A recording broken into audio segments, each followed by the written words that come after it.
अस्सलाम वालेकुम जी। आप देख रहे हैं टुडे हॉरोस्कोप और हमेशा की तरह आज भी मेरे साथ मौजूद हैं मारूफ एस्ट्रोलॉजर। आप इन्हें देखते हैं, सुनते हैं, बड़ा पसंद करते हैं, बड़ी पजीराई देते हैं। डॉक्टर उमर फारूक साहब, इन्होंने एक मरतबा फिर आज हमें वक्त दिया। और नाज़रीन, मैं यहाँ आपको बताता चलूँ कि गुज़श्ता दिनों या जब भी मैंने डॉक्टर साहब से वीडियो की, इनके साथ इमरान खान से मुतल्लिक पूछा, तो इनका एक बड़ा एक चीज़ पर ये मुनहसर थे। इनका बड़ा स्टांस था, बड़ा सॉलिड स्टांस था कि जी अदालतों से ही इमरान खान को रिलीफ मिलना है। और इन्होंने मेरे साथ ही गुज़श्ता वीडियो में कहा कि जी इमरान खान का जो ज़ायचा है, अब उसको देखते हुए इमरान खान को मज़ीद जेल में नहीं रखा जा सकता।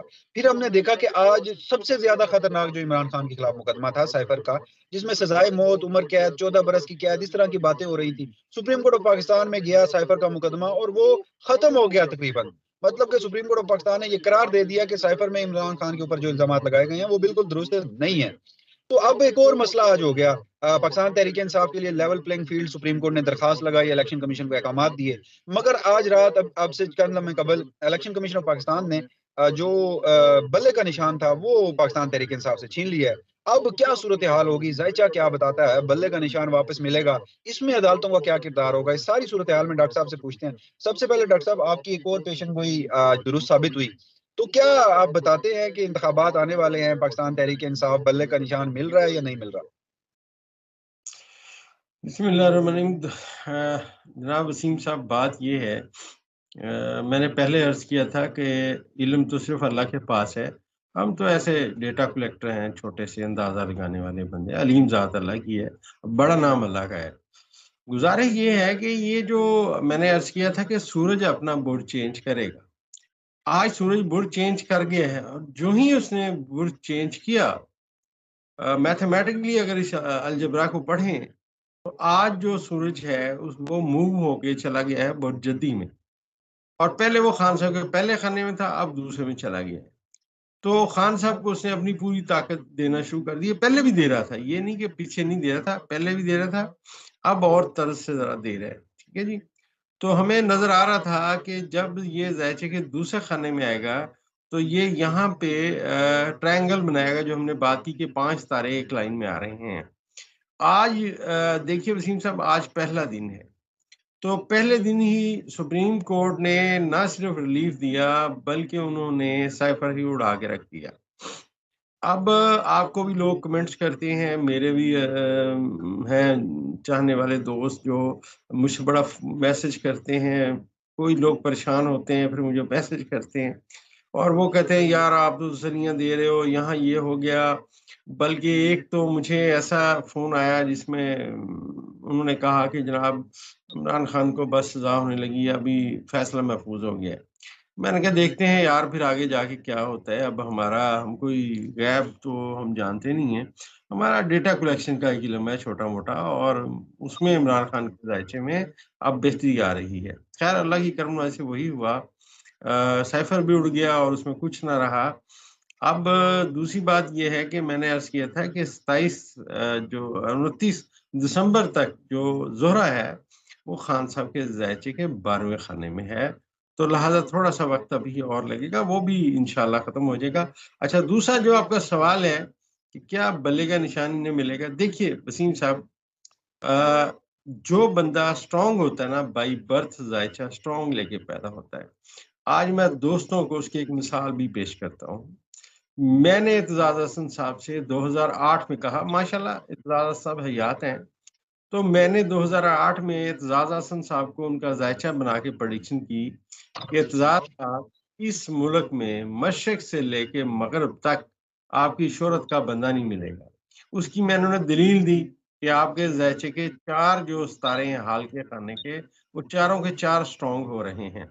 तो उस वक़्त उन्हें दुनिया में ग़ालिबन बहुत आला दुनिया ने कहा कि ये पता नहीं कौन से नंबर, मुझे अब याद नहीं है, गलती ना हो जाए, फलाँ नंबर का ज़हीन आदमी है। दुनिया ने ये कहा और उन्हें, और वो उस वक़्त में सुप्रीम कोर्ट बार के सदर भी बने। अब ज़ायचा हम इसी तरह पढ़ते हैं। अब खान साहब का जब हम ज़ायचा पढ़ते हैं, तो वो बड़ा स्ट्रॉन्ग है। तो इनसे ये निशान लें, ना लें, जो मर्ज़ी कर लें, जिसकी अल्लाह ताला ने मुकद्दर लिखा है ना, वो वही होके रहना है। ये छोटी-छोटी बातों से कोई फ़र्क नहीं पड़ना। क्योंकि खान साहब का मैंने अर्ज़ किया ना, कि मैंने इतना जायचा पैदाइश इतना स्ट्रॉन्ग कभी किसी का नहीं पढ़ा। ठीक है ना जी। अब मैं तो अपनी बात पे कायम हूँ, जो मेरा अंदाजा है, मैं कोई हरफे आखिर थोड़ा हूँ, या मैंने पूरी दुनिया के जायचे थोड़ा बनाए हुए हैं, लेकिन जितने मैंने आज तक जायचे बनाए उनमें से खान साहब का जायचा बड़ा स्ट्रॉन्ग है। तो इनको ये छोटे मोटे हथकंडों से कोई फर्क नहीं पड़ना, ये उनको बल्ले का निशान दें ये ना दें, मेरी कैलकुलेशन है कि वो विनर हैं। और आज आप देखिए, आज पहला दिन है सूरज के बदलने का। जो हमारी प्रेडिक्शन थी 5 तारे एक लाइन में आया, आज तो पहला दिन है जनाब, अभी तो आगे टाइम चलना है। बिल्कुल, अभी आगे टाइम चल रहा है। आज हमने देखा, मैं खुद अदालत में डॉक्टर साहब कवर करता हूँ, तो जिस तरह हम्म। इमरान खान साहब को मुख्तलिफ मुकदमात में फंसाया जाता है, तो इमरान खान के लिए ये जुम्मा जो था ये बड़ा बाबरकत साबित हुआ। ना सिर्फ साइफर का मुकदमा उड़ा, बल्कि सुप्रीम कोर्ट में जस्टिस अतर मिनुल्लाह हों, दीगर जजेस हों, उन्होंने निगरान हुकूमतों, इलेक्शन कमीशन ऑफ पाकिस्तान के खिलाफ जो जो फैसले में लिखा, जो जो ऑब्जर्वेशन दी, और उसके साथ ये भी हुक्म दिया कि पीटीआई को इंतखाबात में लेवल प्लेइंग फील्ड दें, पकड़ धकड़ ना करें। अब उसके बाद कुछ यूं हुआ कि इलेक्शन कमीशन ऑफ पाकिस्तान के पास जब कोई हर बार नहीं रहा, तो उन्होंने अब बल्ले का निशान छीन लिया। पाकिस्तान तहरीक इंसाफ भी तैयार है, उन्होंने कह दिया है कि जी हमें पहले पता था ये फैसला आने वाला है, लिहाजा अब हम पिशावर हाई कोर्ट से रजू कर रहे हैं। और अगर माजी में डॉक्टर साहब मैं आपको अपना तजर्बा बताऊं, पूरी मुल्क की अदालतों में से खैबर पख्तूनख्वा में पिशावर हाई कोर्ट वो अदालत है जो बगैर किसी डर के हर मामले में जहां पर कानूनी तौर पर इमरान खान को पाकिस्तान तहरीक इंसाफ को रिलीफ मिलता है और उन्हें निगरान हुकूमतें नहीं दे रही होती, पिशावर हाईकोर्ट देती है। तो अब बल्ले का मामला वहां आएगा तो मुमकिन तौर पर जैसा कि आपने भी प्रिडिक्ट किया, और अगर मैं कानूनी तौर पर कुछ लोगों से बात की मैंने, तो उनका भी यही कहना है कि बल्ले का निशान वापस आ जाएगा। मगर एक आखिरी कमेंट कर दीजिए, फिर हम जरा कल के रोज एक और नशीस रखेंगे। नाजरीन के भी बहुत सारे सवालात हैं, वो हम जरा तफसील से वीडियो करेंगे कि माजी में आपकी कौन कौन सी प्रिडिक्शन थी, आगे कितना अहम वक्त आ रहा है। अब इंतखाबात आ रहे हैं, कागजात नामजदगी भी मंजूर हो रहे हैं, लोग जमा करवा रहे हैं, पीटीआई से छीने भी गए। इस सारी सूरत हाल में इंतखाबात, आपको नजर आ रहा है कि अगला साल और अगले साल में इंतखाबात पाकिस्तान तहरीक इंसाफ इस मुश्किल से निकलेगी और जीतेगी? हाँ, वसीम साहब, मैं तो अभी भी अपनी प्रेडिक्शन पे कायम हूं कि इंतखाबात होंगे और इंशाल्लाह खान साहब जीतेंगे। ये इनके बस से बाहर बातें हैं, और मैं ये समझता हूँ कि जो खान साहब का मुकद्दर है वो कोई चेंज नहीं कर सकता। इलेक्शन होने ही होने हैं, ये छोटे मोटे हथकंडों से उनको कोई फर्क नहीं पड़ना। उनका मुकद्दर बड़ा स्ट्रांग है, और मैं उसकी दलीलें कई दफा दे चुका हूँ। और अभी आप आगे देखिएगा आगे क्या होता है, अभी आगे सूरत हाल और होनी है। और मैंने अर्ज किया था कि खान साहब इंटरनेशनल लेवल के आदमी हैं, ये तो उनको अंडर एस्टिमेट किए बैठे थे। अब खान साहब की जमानत जो हो गई है, ये वो जो मैंने अर्ज किया था कि सितारे एक लाइन में आ गए हैं, तो खान साहब को फायदा देने लगा। अभी आगे आगे देखिए होता है क्या, और बहुत सारी बातें तब्दील होंगी इंशाल्लाह।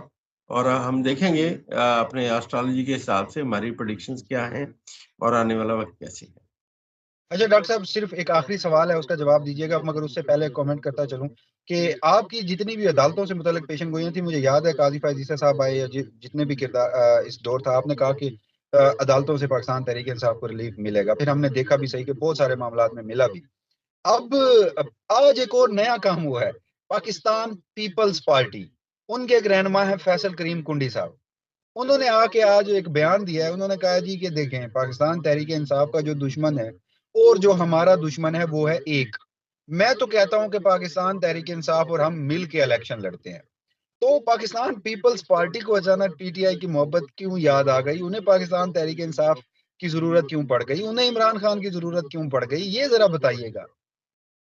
आपको याद होगा हमने इस मौजू पे बात की थी, और हमारी हिस्ट्री में ये बात हुई थी कि परवेज इलाही साहब का सितारा और बिलावल भुट्टो का सितारा मेरी कैलकुलेशन में खान साहब के दिमाग में है।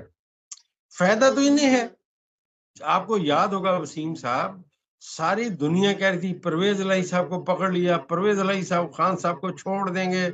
मैंने कहा मेरे पास उनका जायशा पैदाइश है, मेरी उनसे दोस्ती है, गपशप है, मैं उन्हें बहुत अच्छी तरह जानता हूँ। चौधरी साहब जब फैसला कर लेते हैं वो उस फैसले से नहीं हटेंगे, और वही हुआ।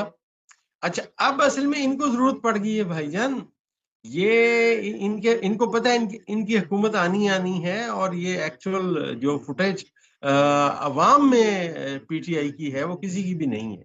लिहाजा वो सहारा लेने की कोशिश कर रहे हैं, क्योंकि अब उनको सख्त वक्त उनका आने की तरफ जायचा जो है वो जाएगा। सख्त वक्त आने की तरफ जायचा जाएगा। बिल्कुल नाजरीन, कुछ मुख्तसर वक्त था, डॉक्टर साहब ने आज हमें वक्त दिया, इनकी नवाजिश है, इनकी मोहब्बत है। बहरहाल पाकिस्तान तहरीक इंसाफ से जो बल्ले का निशान लिया गया है, पाकिस्तान तहरीक इंसाफ पेशावर हाई कोर्ट जा रही है, और डॉक्टर साहब की भी प्रेडिक्शन है और कानूनी माहिरीन का भी बताना है कि बल्ले का निशान वापस मिलने के कभी इम्कानात मौजूद है। और इसमें पाकिस्तान तहरीक इंसाफ के लिए एक और जबरदस्त चीज कि उनके जो वाइस कप्तान है, चेयरमैन है शाह महमूद कुरैशी, मुल्तान से ताल्लुक है, वो सबसे सख्त मुकदमे में इमरान खान के साथ खड़े रहे, डटे रहे, नहीं छोड़ा।